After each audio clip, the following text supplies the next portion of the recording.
Le débat, une émission que vous commencez à connaître, coproduite par Monaco Info et le diocèse de Monaco, émission qui à chaque fois part d'un film que nous prenons chez nos amis de Sage Distribution. Donc vous pouvez retrouver ce film sur leur plateforme et l'émission est donc suivie d'un débat que nous allons maintenant visionner ensemble. Alors le film, cette fois-ci, c'était Une rose à Auschwitz, un film de 2018 de Joshua Sinclair qui retrace la vie d'Edith Stein. Edith Stein, juive, qui devient religieuse, qui devient catholique, religieuse, puis qui choisit de rentrer en Allemagne et elle est déportée à Auschwitz où elle mourra.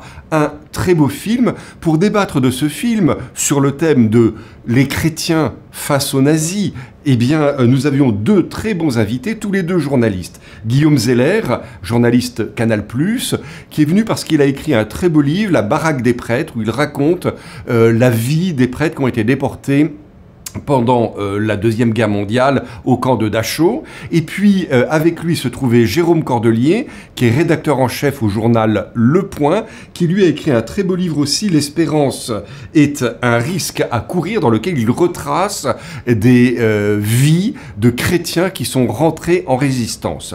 Je vous laisse maintenant regarder ce débat, animé par le journaliste Fabien Bonilla de Monaco Info. À bientôt. Nous sommes de retour après ce film sur la vie d'Edith Stein. J'ai trouvé que c'était un très beau film, on va en parler. Je voudrais d'abord que vous nous représentiez peut-être nos deux invités. Alors donc Guillaume Zeller, qui est donc journaliste Canal+, auteur d'un livre La baraque des prêtres, dans lequel il étudie un peu le sort des prêtres que les nazis ont déportés à Dachau. Et Jérôme Cordelier, qui est rédacteur en chef au journal Le Point, et qui est ici en particulier parce qu'il a écrit un livre « L'espérance est un risque à courir » sur l'engagement des chrétiens dans la résistance pendant la Deuxième Guerre mondiale. Alors comment avez-vous trouvé ce film? Je pose toujours cette question au départ. Oui. Qu'est-ce que vous avez pensé de ce film? Bon, allez. Alors moi j'ai trouvé que c'était un très beau film, très bien fait. Je trouve, voilà, bon, alors il y a une part de romance, enfin un petit peu, voilà, c'est une fiction, on sent bien, mais on sent à la fois l'engagement, le chemin emprunté par Edith Stein, et ce qui est bien aussi, c'est un peu ses tourments, c'est-à-dire les questions qu'elle se pose sur ce chemin, tous les obstacles qui viennent, et je trouve qu'on chemine avec elle, hein, et je trouve que ça, c'est très bien rendu dans ce film. Et après, il y a d'autres thèmes, évidemment, mais je pense qu'on les abordera de manière plus globale tout à l'heure. Absolument. Guillaume Zeller.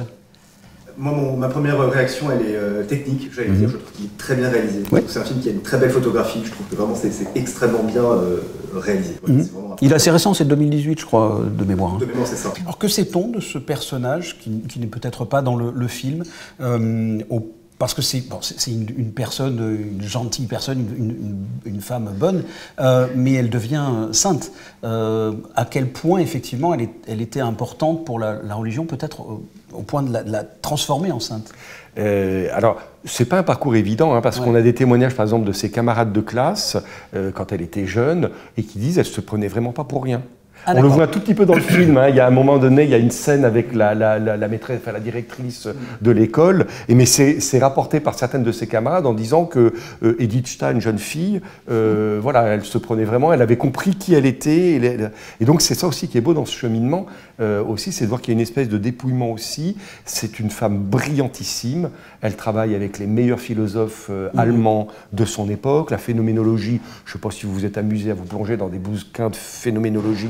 Enfin, pour préparer l'émission un petit peu, ça c'est bien, oui. Vous avez lu tout Heidegger. Je peux le réciter si vous voulez. Voilà. Et donc elle est brillantissime et elle rentre dans un cheminement qui est aussi un cheminement de dépouillement sans renoncer à aucun de ses combats. Si ce n'est par exemple aussi un moment intéressant, elle renonce au féminisme en trouvant que le combat féministe de son époque, hein, est quand même un peu loin des thématiques tellement graves autour de la guerre, de ce qui arrive au peuple juif, etc. Donc, il y a d'autres priorités à ce moment-là, voilà. peut-être. Mais elle a des écrits, pour les avoir un peu étudiés comme prêtre, parce que voilà, c'est une figure majeure du XXe siècle, qui a été proposée donc par Jean-Paul II comme figure de sainteté, et non seulement figure de sainteté, mais patronne de l'Europe. Ouais. Pour avoir lu quand même un certain nombre des écrits d'Edith Stein, ce sont des écrits très édifiants, pas du tout dans le sens parfois un peu, passez-moi l'expression très triviale, mais cucul-praline, vous voyez. Et il y a des très beaux écrits de philosophie et humains, de conseils qu'elle donne. Elle s'est beaucoup intéressée quand même à la condition féminine et avec des choses très très pratiques. Elle qui était une femme qui réussissait pour dire aux femmes, il faut vous positionner, il ne faut pas avoir peur, il faut aller de l'avant et les femmes n'ont pas à se mettre en deuxième position par rapport aux hommes. Et elle perd, je voudrais qu'on m'éclaircisse ça un petit peu, elle perd sa foi. Est-ce que vous comprenez, je l'ai moins bien compris dans le film, pourquoi elle perd sa foi? Est-ce qu'on le sait? Alors, il faut là peut-être restituer le contexte. Je commence et puis tu poursuis. Il faut remettre les choses dans l'ordre, c'est-à-dire qu'elle perd sa foi juive, oui, d'une certaine façon. C'est l'intermède, c'est-à-dire qu'elle a une jeunesse religieuse, issue de ses parents. C'est très bien vu dans le film, c'est très beau d'ailleurs, hein, ces moments de prière dans sa famille, de prière rituelle, etc.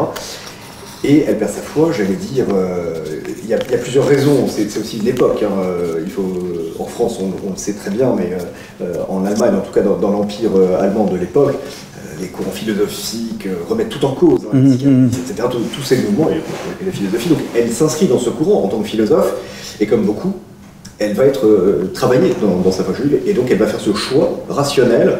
Tout est rationnel chez Wittgenstein, quasiment. Elle fait ce choix rationnel de dire j'arrête la foi parce que c'est pas philosophiquement acceptable. Et elle commence par dire j'arrête de prier. Et c'est ancré, ça le film montre bien, aussi dans la perte de son père. Alors oui, tout est rationnel, c'est vrai qu'il y a aussi des éléments biographiques qui sont très forts et que le film là aussi montre bien.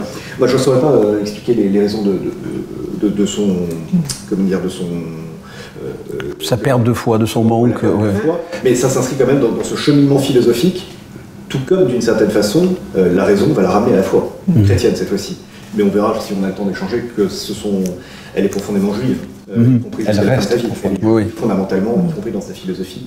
C'est pour ça que ce personnage est vraiment passionnant. Mais ce qui est très intéressant, je trouve, c'est qu'elle perd la foi parce qu'elle est très humaine, en fait. Oui. Au même titre que vous disiez, Père, que les gens à l'école disaient qu'elle était prétentieuse, enfin, elle savait ce qu'elle voulait, mais c'est ce qui la rend très humaine. Enfin, plein de grands saints, de grandes saintes ont eu des traversées de la nuit, hein, comme, enfin, je reprends un peu le titre de Geneviève de Gaulle-Antonios, mais aussi Mère Teresa, Sainte Thérèse d'Avila ont eu Sainte Thérèse d'Avila a eu des évocations très fortes, hein, sur ces moments de doute, d'abîme, voilà, donc ça la rend très, très, très intense humainement, et ça donne évidemment de l'envergure, de la densité à ce personnage, qui je trouve en plus, c'est assez bien rendu dans le film, hein, est un personnage très moderne en fait.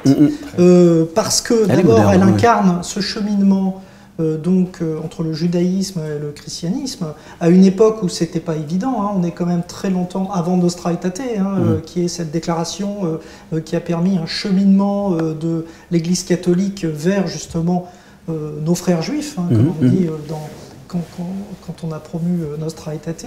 Donc ça, c'est très intéressant. Donc elle est à la jonction de ça. Et c'est un chemin qu'emprunteront beaucoup de gens aussi. Lustiger, le cardinal Lustiger étant le plus connu. Donc il y a cette dimension intéressante, évidemment, à une époque extrêmement complexe, avec, tu l'as rappelé Guillaume, vous l'avez rappelé, pardon, la psychanalyse,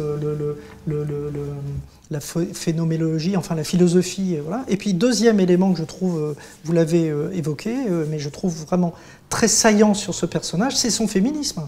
Et donc c'est intéressant parce qu'elle est parmi les premières féministes. Et c'est une féministe qui va devenir religieuse.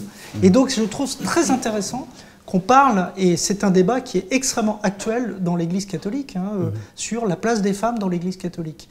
Et donc c'est intéressant que cette religieuse qui est devenue une icône de l'Église catholique incarne comme ça un combat féministe, qui est un combat qui est loin d'être achevé actuellement au sein de l'Église catholique, et qui, je pense, sera, enfin là je parle sous votre contrôle, mais sera un des points saillants, un des chantiers en tout cas très importants du pontificat qui s'ouvre, du pontificat de Léon XIV. À mon avis, je ne sais pas ce que vous en pensez, mais je pense que le personnage d'Edith Stein n'a pas du tout encore trouvé l'ampleur de son influence qu'il devrait avoir. Enfin, elle reste, c'est pour ça que je suis très heureux qu'on fasse cette émission ce soir, parce que elle reste, à mon avis, trop méconnue encore. On a Mère Teresa qui a vraiment marqué l'Église, et je pense qu'Edith Stein n'a pas encore trouvé, j'allais dire, son public, l'enseignement, et sans doute, et c'est une des forces du film, parce que c'est un personnage très complexe et qu'on ne peut pas le saisir. Voilà, Mère Teresa, c'est la sainte qui s'est occupée des pauvres, qui s'est donnée à fond, qui allait faire les toilettes dans les avions, partout où elle allait. Cartésien.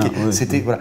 Et Edith Stein, c'est tout un parcours qui pourtant nous rejoint. Et moi, je suis étonné qu'elle n'ait pas plus d'influence que ça aujourd'hui. Et c'est très bien de la mettre en avant maintenant, là, par ce film, par ce débat, parce que c'est vrai qu'elle a des points névralgiques qui, quand même, se posent dans notre époque contemporaine. Pour rebondir sur le propos du père Venard, que je partage complètement, en effet, Edith Stein, aujourd'hui, c'est un personnage encore méconnu, même si, en effet, elle est sainte patronne de l'Europe. Et je pense que Jean-Paul II a été très prophétique quand il l'a canonisé et quand il lui a donné cette stature. Et on n'a pas encore, je pense, saisi sa dimension. Moi-même, à titre personnel, j'étais allé à Fribourg en touriste, et il y a un très très beau vitrail de Sainte Édith dans la cathédrale de Fribourg, mais nous, en France, j'ai l'impression qu'on n'a pas saisi la dimension de ce personnage. Ce que je pense aussi, c'est que l'Église, pour être tout à fait honnête, a eu peur de son ombre pendant des années, pendant des décennies, a eu honte de son rôle supposé pendant la Seconde Guerre mondiale. C'est-à-dire que l'Église a cru vraiment que son rôle, et que les chrétiens au sens large, devaient avoir honte de leur comportement pendant la Seconde Guerre mondiale. Et je m'appuie pour vous dire ça, non pas sur des sources ecclésiales, mais sur une source qui est plutôt autorisée, qui est Serge Klarsfeld. Et il n'a pas eu une révélation il y a quelques années, il le dit depuis 30 ans. Il l'a écrit dans ses livres sur la Shoah et sur la déportation des Juifs de France. Il a toujours écrit noir sur blanc, par exemple, dans le cas français, que l'Église avait été admirable pendant la Seconde Guerre mondiale. Alors, on aura peut-être des points de divergence avec Jérôme, qui a aussi beaucoup travaillé sur le sujet, et que si, finalement, dans la tragédie de la Shoah en France, le cas français, malgré tout, est moins tragique que le cas, par exemple, des Juifs hollandais, des Juifs tchèques, des Juifs hongrois, etc., c'est grâce à deux facteurs, le rôle des chrétiens et de l'Église en particulier, du clergé, et le rôle des instituteurs laïques, etc., et des associations laïques. Et pour un grand mystère, qu'on peut expliquer aussi d'une certaine façon, parce qu'il y a des gens qui veulent du mal à l'Église, pendant des années, on a considéré, là je prends le cas français, que l'Église était crypto-pétainiste, crypto-vichiste, etc., et plutôt du côté des collabos, pour dire les choses simplement. Mais pourtant, dans le film, le journaliste, à un moment donné, dit pourquoi l'Église n'a rien fait.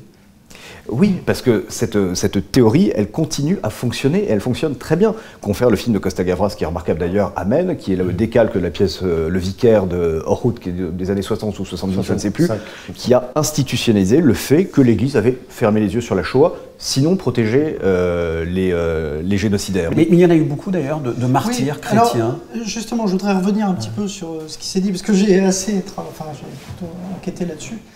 Évidemment, c'est une période complexe. Ouais. Les silences de Pie XII, qui sont avérés, c'est-à-dire que ça a choqué quand même beaucoup de monde, que le pape ne s'exprime pas d'une voix forte publiquement contre la Shoah.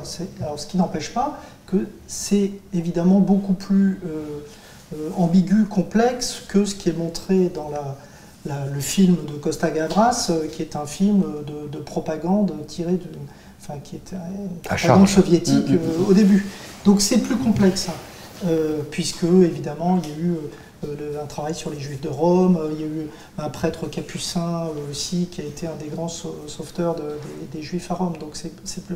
Mais après, alors, pardon, cher Guillaume, je vais être plus nuancé que toi, c'est-à-dire qu'il y a deux églises, en fait. C'est-à-dire qu'il y a eu... Évidemment, les résistants chrétiens ont été les premiers, il faut le dire, avec force, à s'élever contre le nazisme en Europe et particulièrement en France. Et d'ailleurs, et je l'écris d'ailleurs dans mon livre, beaucoup de juifs n'auraient pas été sauvés s'il n'y avait pas eu cet engagement des chrétiens. Les chrétiens dès 40, les jésuites de Fourvière, Edmond Michelet, tous ces gens-là se sont engagés dès 40 et même avant l'appel de De Gaulle. Donc Edmond Michelet dans les boîtes aux lettres de Brief, il distribue le texte de Péguy, c'est le 17 juin 1940. Donc il y a eu ces engagements. Et pardon, je vous coupe bien ça, je peux dire, je travaille assez régulièrement pour mettre le saint du jour, et j'ai toujours une attention particulière justement, et on est très frappé du nombre de religieux, de religieuses, et y compris en Allemagne, qui dès les années 40 sont persécutés, tués en haine de la foi. Beaucoup. Et moi d'ailleurs, depuis que j'ai fait ce livre, je fais des conférences un peu partout, où ce livre est accueilli, et donc souvent, mais à chaque fois, il y a quelqu'un qui dit « Ah mais vous avez oublié telle personne et tout ». J'avais l'impression d'explorer l'Atlantide, c'est-à-dire tous ces gens qui très souvent l'ont fait dans la discrétion, dans l'ombre, dans le secret. Il y a énormément de gens et les chrétiens se sont engagés. Mais les chrétiens de base, j'allais dire, parce qu'il y a deux églises en fait. C'est-à-dire qu'il y a quand même une église institutionnelle, et ça qui est vrai, c'est qu'il y a quand même l'épiscopat, en général, a pactisé avec Vichy, avec une instrumentalisation à la fois par le pouvoir politique vichiste qui a essayé d'instrumentaliser le pouvoir ecclésial des évêques pour justement parce qu'ils avaient une influence sur les âmes. Le pays était encore très christianisé. Et puis aussi, les évêques se reconnaissaient beaucoup dans la révolution nationale de Pétain. C'était les mots d'ordre travail, famille, patrie, ça leur convenait assez. Mais il y a un moment de césure, on peut dire, à partir de 42. C'est-à-dire qu'à partir de 42, beaucoup d'évêques en fait, se retrouvent, voilà, et c'est, à se dire, mais on peut pas se taire, on peut pas continuer à se taire, ce qui donne, par exemple, la lettre « Les Juifs sont nos frères » de l'évêque donc de Toulouse, Monseigneur Saliège, qu'il a lu dans toutes les églises. Mais ce qui est intéressant, et j'en aurais fini, c'est que beaucoup d'évêques, tu l'as noté Guillaume, ont été faits juste parmi les nations à Yad Vashem. Pourquoi? Parce que ce qui est intéressant, c'est qu'il y avait beaucoup, et c'est le cas par exemple à côté d'ici, de Monseigneur Raymond à Nice, qui avait le portrait du maréchal Pétain dans son bureau en grand. Parce que c'était aussi un héros de la Première Guerre mondiale. Voilà, oui, mais aussi parce que ça lui permettait, parce qu'en fait, beaucoup étaient des zélés pétainistes, on peut dire, enfin des pétainistes, mais même des zélés, mais en sous-main, ils aidaient des réseaux, et Monseigneur Raymond est un cas très marquant de ça. Juste, je termine juste la phrase, pardon. Monseigneur Raymond a aidé un juif syrien qui s'appelait Moussa Abadi à mettre au point un réseau de sauvetage d'enfants, de familles dans tout l'arrière-pays niçois, donc ça a été très important. Mais il y a beaucoup de gens comme ça. Gerlier à Lyon, c'est pareil, il est pétainiste, mais aussi il est juste avec l'amitié judéo-chrétienne, et donc il a sauvé. Mais pour monter au plus haut sommet de l'Église, il y a une passionnante biographie du cardinal Tisserand qui est parue il y a 3-4 ans, dans lequel on voit le cardinal Tisserand, alors dont on ne peut pas douter qu'il est anti-nazi, antifasciste, etc. Et il est au plus haut niveau de l'Église, c'est un proche collaborateur du pape, et il se heurte à la curie, à tout un tas de monsignori mais qui pensent bien faire, qui sont très proches du mouvement de Mussolini, et il voit bien que c'est une minorité finalement au Vatican, mais cette minorité existe.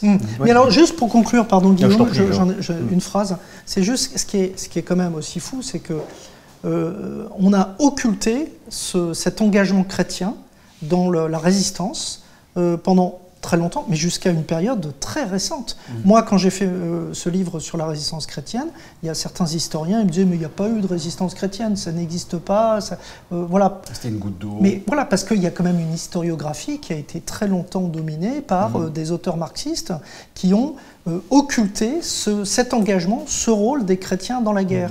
Voilà, donc je pense qu'il faut faire la part des choses de tous les côtés, y compris au sein de l'Église qui a fait un long travail, on s'en souvient, de repentance par rapport à toute cette période, mais c'est une période extrêmement ambivalente, évidemment, et complexe, et qu'on ne peut pas regarder comme ça avec froideur et avec nos lumières actuelles, avec nos lunettes actuelles, pardon.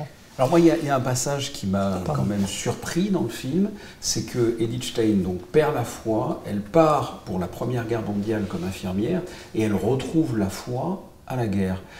J'aurais imaginé le processus inverse, c'est-à-dire que pour moi, la guerre, c'est effectivement la bassesse humaine, et c'est là que finalement elle retrouve la foi. Comment vous expliquez ça ?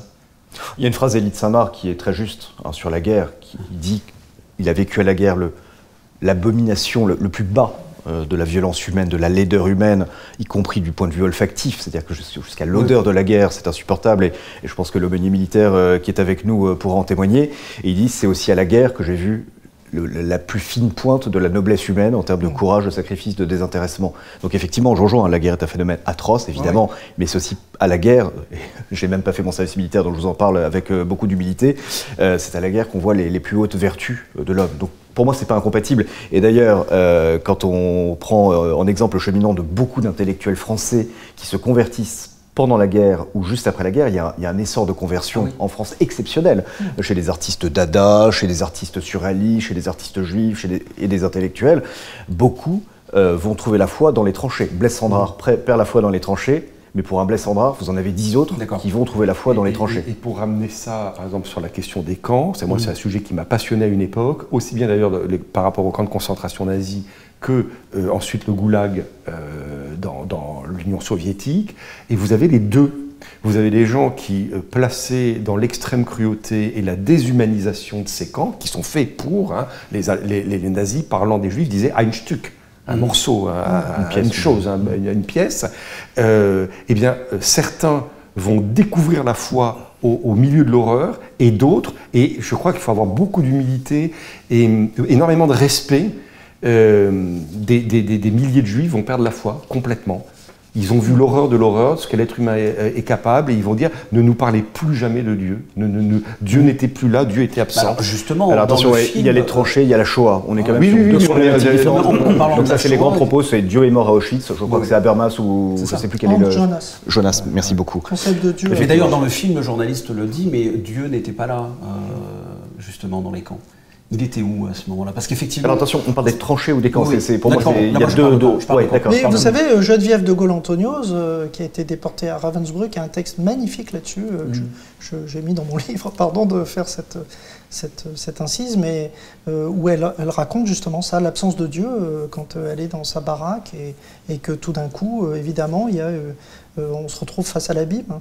Et Guillaume, quand ce sont des prêtres, alors moi, j'ai l'exemple que vous avez écrit. Comment ça se passe quand ce sont des prêtres, des religieux qui se retrouvent tous ensemble dans un camp? Alors je connais bien le texte de Geneviève de Gaulle-Antonios et grâce à toi, Jérôme, parce que j'ai lu avec passion ton livre. Effectivement, c'est un texte exceptionnel de profondeur. Mais alors en effet, moi quand j'ai commencé à travailler sur les prêtres déportés, alors je ne vais pas faire un laïus là-dessus, il faut juste savoir que tous les prêtres étaient regroupés de toutes les nationalités dans une, deux, 3 baraques du camp de Dachau. Ils étaient entre eux.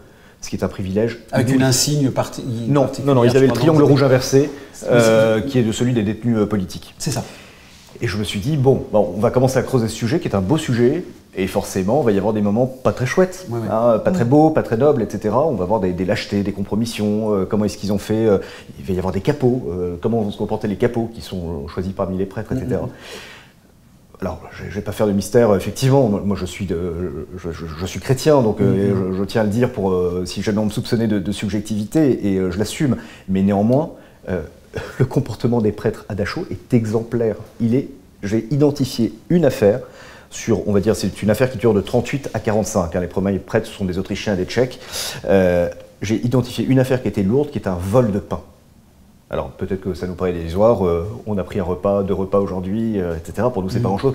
C'est un crime très grave dans un camp. Voler du pain, c'est tuer quelqu'un en fait. Donc il y a eu un vol de pain commis dans les baraques des prêtres. J'ai tout creusé, même chez des prêtres qui ont été fracassés par la déportation. Ils n'ont pas trouvé de contre-témoignage de chrétiens. Ils ont tenu parce qu'ils étaient ensemble, ça c'est le facteur temporel. Ils ont tenu ensemble parce que Dieu était là. Et Dieu était là, et alors là pour le coup on va entrer dans quelque chose de plus, dans une dimension surnaturelle. Pardon, je voudrais raconter une histoire juive que j'ai entendue il n'y a pas très longtemps, où ce sont deux vieux juifs qui sont dans ce camp de concentration. Les militaires américains, russes arrivent, libèrent les camps, c'est l'horreur, c'est absolument l'horreur. Eux s'assoient sur un petit banc, et puis ils ont un énorme fou rire. Ils n'arrivent plus à s'arrêter de rire, ils rigolent, et Dieu vient les voir, il est choqué, Dieu, et puis il leur dit, mais vous n'avez pas le droit de rire pour ce type de moment aussi grave. Et les 2 juifs lui répondent, mais qu'est-ce que t'en sais, t'étais pas là. Et je voudrais vous faire réagir par rapport à ça. Elle est magnifique cette blague. Je te laisse tout de suite la parole. Du coup, je reprends le fil de mon sujet, mais c'est totalement raccord. Sauf qu'on n'aura jamais l'intelligence et l'esprit, la finesse des Juifs en termes d'humour, ça c'est sûr, en tout cas pas moi. Mais cette anecdote est formidable. Pour eux, Dieu ne les a pas abandonnés. Dieu est leur secours. Ils n'auraient pas tenu sans Dieu. Et Dieu, pour un chrétien, et un prêtre en particulier, je parle sous votre contrôle, c'est Jésus présent dans l'hostie, dans l'Eucharistie. Et c'est ça qui est extraordinaire, c'est que pendant ces 6 ans de déportation, l'Eucharistie a été célébrée tous les jours à Dachau, parfois avec l'autorisation, même beaucoup avec l'autorisation des autorités. C'était un deal qui avait été remporté par l'Église face aux autorités nazies. Donc ça fait partie des privilèges. Je parle des privilèges, les prêtres ont eu aussi des persécutions spécifiques abominables. Mais ils avaient un privilège, c'était de pouvoir dire la messe. Et quand ils n'avaient pas le droit de la dire, c'était le cas des prêtres polonais, ils la disaient clandestinement la messe. Et quand ils allaient partir dans des commandos, donc des camps extérieurs à Dachau, et quand c'était la bonne période, ils grappillaient des petits morceaux de blé, des épis de blé, et ils allaient les moudre eux-mêmes pour en faire une petite hostie, faire un petit pain. Et ils avaient un système pour récupérer du vin par un système clandestin. Donc tous les jours à Dachau, l'Eucharistie a été célébrée. Et si un prêtre n'avait pas accès à l'Eucharistie, c'était une vraie souffrance. Donc pour eux, Dieu était vraiment présent à Dachau. Et je termine, excusez-moi, mon père, avec juste des propos qui sont là aussi incompréhensibles, qui vont rejoindre la blague exceptionnelle que vous avez racontée. Là, pour le coup, on n'est plus dans l'ordre de la blague. C'est le père de Koninck, qui est un jésuite belge, qui est une grande figure de la déportation à Dachau, qui dit « Ce sont 2 années d'expérience que pour rien au monde, je ne voudrais ne pas avoir vécu.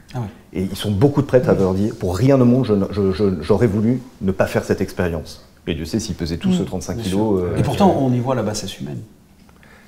On y voit l'abjection la plus complète. Mais moi, ce que je voulais juste dire, c'est pour revenir un petit peu à Edith Stein, c'est le mot d'Edith Stein, quand elle va partir pour les camps, il va y avoir un premier camp temporaire, dans lequel d'ailleurs elle va faire beaucoup de bien, c'est pour ça qu'elle a été nommée l'ange, qu'elle a été considérée comme un ange, et puis ensuite ce sera Auschwitz où elle mourra quasiment tout de suite, dans une chambre à gaz, et elle a ce mot extraordinaire, elle dit à sa sœur, donc elle est religieuse, carmélite, et elle dit à ce moment-là à sa sœur, rejoignons notre peuple.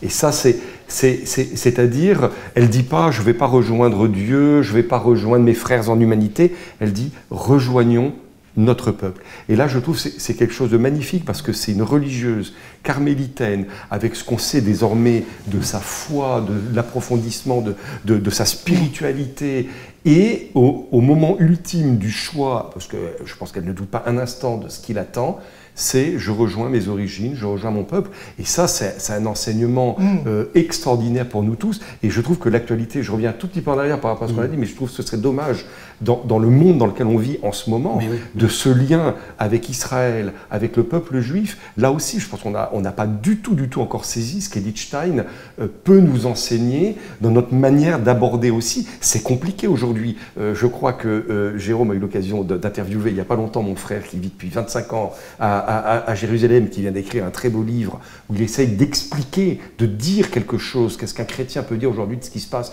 entre les Palestiniens, Israël, l'Iran, enfin, et les chrétiens au milieu. Et ben, je pense que là, et c'est pour ça que j'ai beaucoup aimé ce film, c'est que on a encore des choses à apprendre d'Edith Stein sur comment est-ce que nous pouvons vivre ensemble et avancer ensemble malgré la dureté des temps. Ce qui est intéressant, ce sont les gens qui construisent des ponts, sans paraphraser le pape François ou le pape Léon XIV, mais Edith Stein est une personne qui construit des ponts, au même titre que par exemple l'abbé Glasberg. Moi je trouve cette personnalité fascinante, vous savez, qui était donc juif ukrainien converti catholique et qui a beaucoup œuvré dans les camps à Lyon pendant la guerre, et puis après qui a été une des chevilles ouvrières de l'amitié judéo-chrétienne.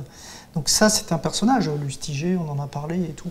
Mais il y avait aussi dans ces camps, donc au milieu de cette barbarie, des trésors d'humanité. J'ai fait un livre avec une grande résistante qui s'appelle Jacqueline Fleury-Marié, où elle disait ça, elle dit « En fait, je n'ai jamais retrouvé autant de solidarité, d'amitié, d'humanité que dans ces camps. » Et moi, je raconte très souvent l'histoire qui m'a été racontée par Claude Michelet, pardon, cher Guillaume, donc le fils d'Edmond Michelet, qui raconte que quand il était à Dachau, son père un jour était très malade, il avait le typhus et donc il ne pouvait pas se déplacer à sa messe quotidienne qui était dans une petite chapelle dans le camp qui était une chapelle de fortune.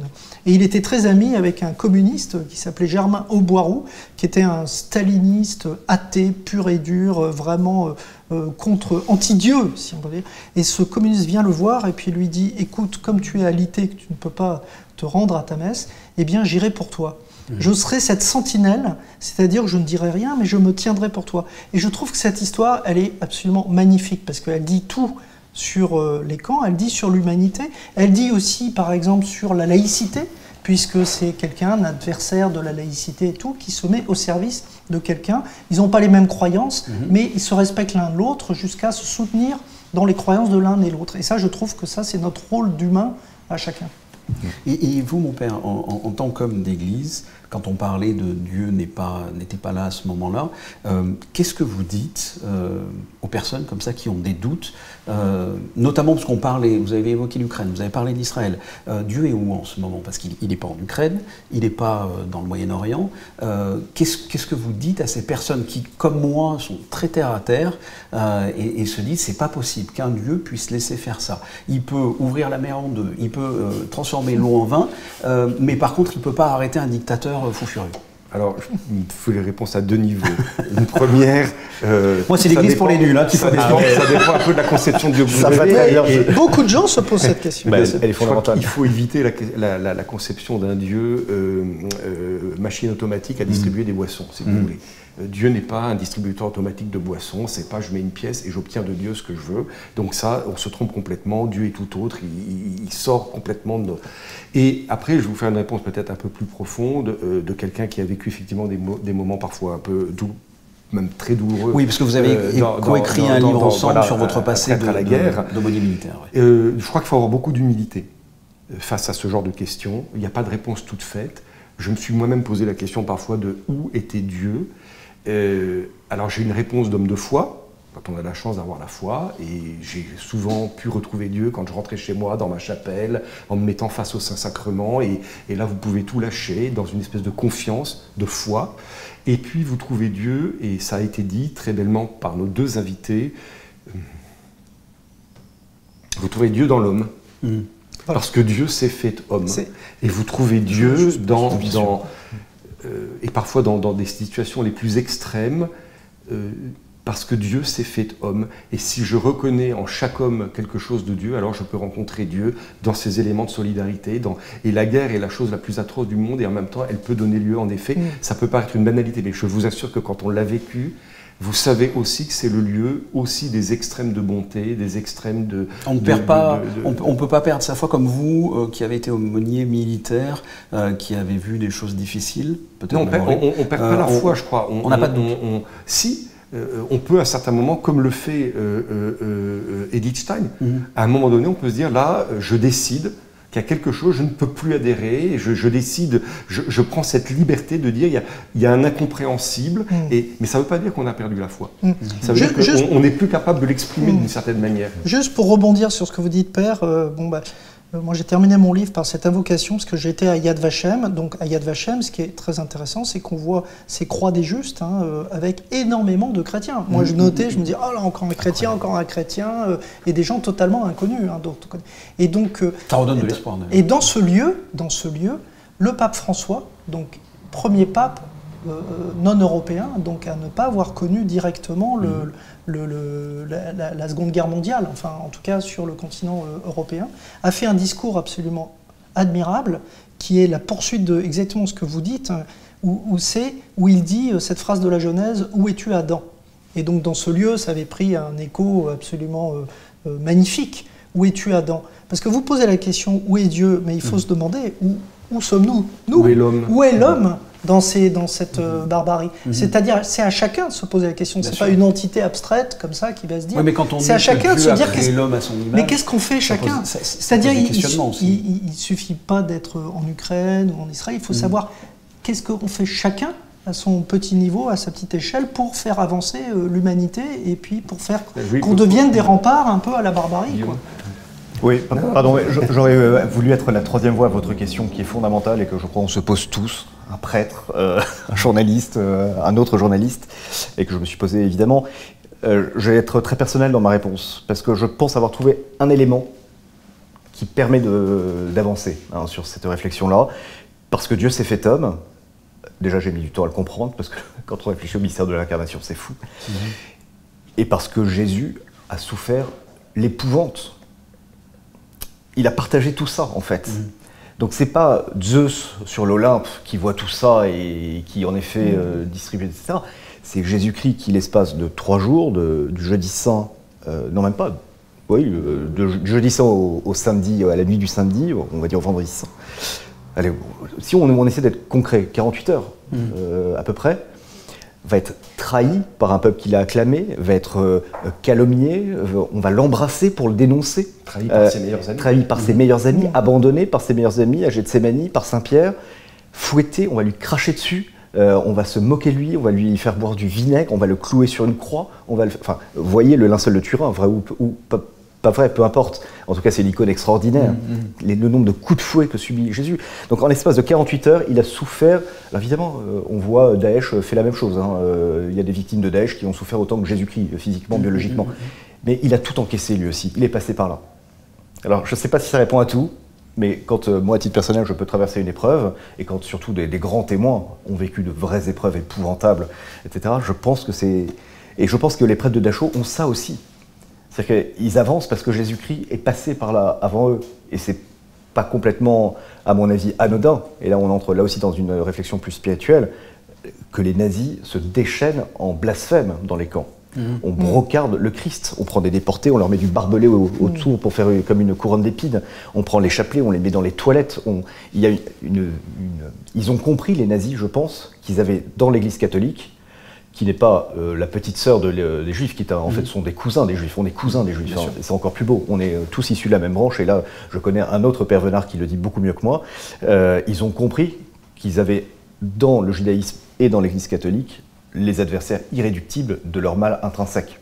Pour terminer, je voudrais que vous me donniez votre définition d'Edith Stein. Qu'est-ce que vous avez ou envie de dire, ou votre définition de ce personnage de Sainte Thérèse Bénédicte de la Croix. Je vois qu'on se regarde tous mutuellement, n'osant pas prendre la parole. Pour laisser la parole à nos invités en dernier, je vais essayer de répondre. Impressionnant, un géant. Un géant, et en même temps très proche par certains aspects, mais un géant de la foi, et qui m'interpelle, et qui me dit à chaque instant, quand je recontemple sa vie, quand je relis ses écrits, et toi, où est-ce que tu en es? Est-ce que tu es prêt à suivre ce chemin? Et qu'est-ce que tu peux en tirer pour ta propre vie? Mais un géant. Pardon. En quelques mots, Guillaume. Allez, j'y vais. Oui, géante, incontestablement. Européenne. Moi, je pense que c'est pas forcément ce qu'on attend, mais c'est une européenne. C'est une figure magnifique de notre identité européenne. C'est quelqu'un, en effet, qui me permet de réconcilier, à supposer qu'il y ait eu une distorsion, en tout cas de comprendre le lien intrinsèque entre le judaïsme et le christianisme, et que l'un ne va pas sans l'autre, d'une certaine façon. C'est un chemin de dépouillement, vous l'avez dit tout à l'heure, c'est très important. Attention, je pense qu'Edith Stein n'est pas une martyre comme le pensent beaucoup de chrétiens. Elle est exterminée comme juive, alors effectivement dans le cadre d'un décret d'État, mais c'est comme juive qu'elle est exterminée. C'est pas comme elle n'est pas martyre pour sa foi. Donc c'est quelque chose d'autre que Jean-Paul II est allé canoniser. C'est un parcours de dépouillement, un cheminement intellectuel, etc. magnifique, une fin sublime, mais en tant que juive, elle est allée rejoindre son peuple. C'est pas le père Kolb. C'est pas le père Kolb. Donc ça, je pense que c'est important de le définir. Évidemment, un modèle de courage. Jérôme. Moi, je dirais une passeuse, c'est-à-dire quelqu'un entre plusieurs mondes.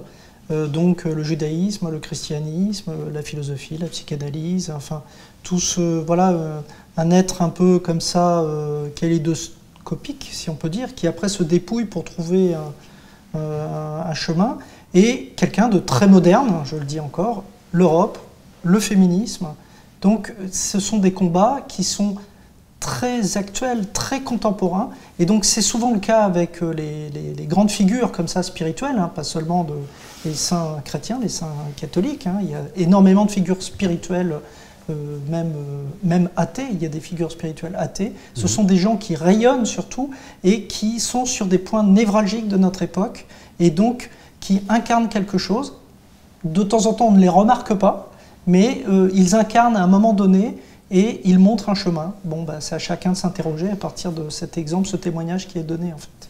on se quitte là-dessus. Cette émission est terminée. Merci d'avoir répondu à mes questions.